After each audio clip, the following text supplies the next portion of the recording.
je kan inderdaad iemand anders zijn, je hebt de interactie met het publiek.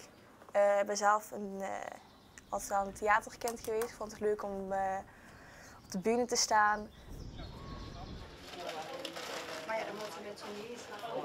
Ja, ik was toen ik 7 was, waren we met het gezin, mijn broer, mijn moeder en mijn vader waren naar de wereldkampioenschap in Arnhem geweest.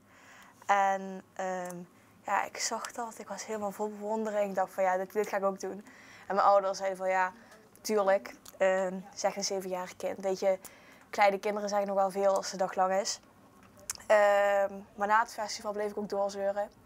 Dus ik zei altijd van ja, heb ik hem al aangemeld? Maar uiteindelijk had ik een mail opgesteld voor die vrouw van de organisatie.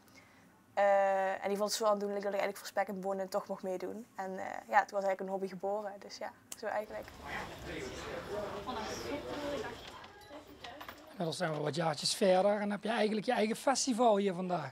Ja, ik vind het heel gaaf, inderdaad. Ja, dus ja, inderdaad.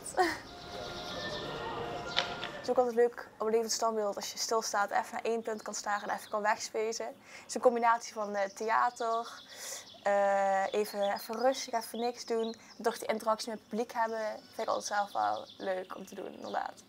En het schminken vind ik ook heel leuk. De thuiswedstrijd, is Ja. dat extra spannend?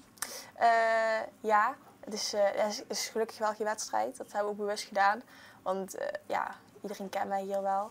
Ja, dat vind ik toch wel eng, want ik sta altijd met mijn nieuwste pakje sta ik altijd in de kerkrade, totdat de aftrap.